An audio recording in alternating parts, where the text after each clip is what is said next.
El cónclave quiere decir con llave, ¿no? Cum clave, que quiere decir con llave.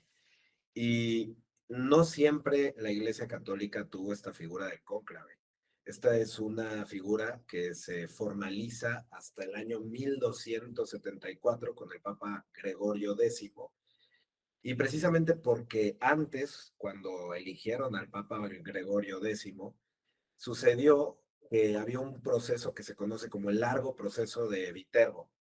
que duró desde 1268 hasta 1271. Es decir, los cardenales, la facción francesa y la italiana, no se ponían de acuerdo para elegir a un papa. Entonces, en los últimos meses, y dándose cuenta que este proceso podía seguir extendiéndose, dándonos el periodo más largo de sede vacante, es decir, el periodo sin papa más largo que ha tenido la Iglesia Católica, los magistrados de la ciudad y el pueblo decidieron encerrar bajo llave a los cardenales, diciéndoles que no los iban a dejar salir hasta que se pusieran de acuerdo y les dieran a un papa. Y pues sí les proveían la comida. Hay algunas crónicas que dicen que incluso como que les quitaron el techo de donde los tenían encerrados para que sufrieran las inclemencias del clima, aunque esta pues quizá pertenece más a la leyenda que al rigor histórico, pero el punto es que sí que se les encerró y se les presionó para que eligieran finalmente a un papa. Y es bajo esta presión que eligen a Gregorio X, que años después, en 1274, formaliza y instaura para la iglesia este proceso que conocemos como cónclave, ¿no? El cónclave es una vez que se da la sede vacante, ya sea porque el papa ha fallecido o porque ha renunciado, como fue en el caso de Benedicto XVI en el cónclave pasado, pues se convoca a todos los cardenales del mundo a,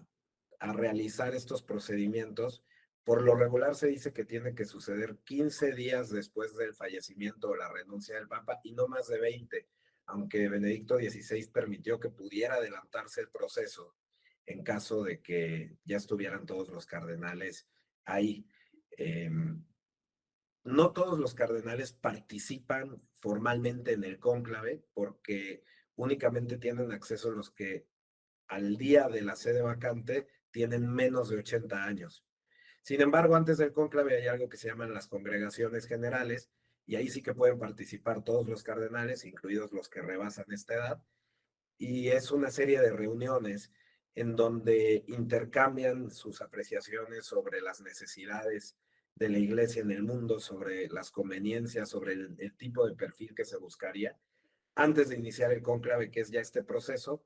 donde van a aislarse los cardenales menores de 80 años, a tener una serie de votaciones para poder elegir al nuevo papa. Y durante este tiempo,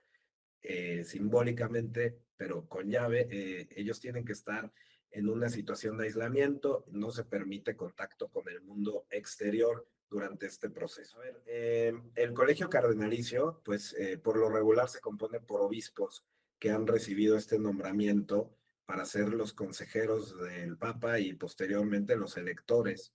del Papa. Pero es verdad que dentro de los cardenales a veces se cubren algunos rangos o posiciones en la iglesia que les van dando cierta popularidad. Tenemos al secretario de Estado, que actualmente es el cardenal Pietro Parolin, tenemos al prefecto para la doctrina de la fe, que es el cardenal Víctor Manuel Fernández, el prefecto para los obispos, que es Robert Francis Prevost, y así tenemos una serie de cargos que les pueden ir dando cierto exposición, por así decirlo, y de ahí en las lecturas del mundo que estamos más habituados a los intercambios políticos, pues es verdad que algunos empiezan a hablar de quiénes son los cardenales más papables, ¿no? Ya sea por estas apuestas que vamos haciendo a través de la información mediática que tenemos previamente, o ya sea por que en fuentes de las relaciones dentro del Vaticano, pues habría razones para pensar ciertos pues nombramientos que parecerían inclinar la balanza más hacia un lado o hacia el otro. Eh, a ver, lo que es cierto es que la iglesia es una institución, creemos los católicos una institución divina, pero conformada de elementos humanos, ¿no? Y entonces, claro que siempre puede haber esta tendencia a querer un poco jugar el cálculo político, pero al menos formalmente los cardenales van, al menos con la narrativa explícita de decir que esto no sea un proceso político, sino más bien de discernimiento espiritual para el bien de la iglesia. Pues simplemente decir que desde luego la sede vacante siempre es muy llamativa, no solo a los católicos, sino a todas las personas que van siguiendo los acontecimientos del mundo. Sabemos que el Papa, independientemente de la religión que cada quien profesa, no deja de ser un líder moral para mucha gente en el mundo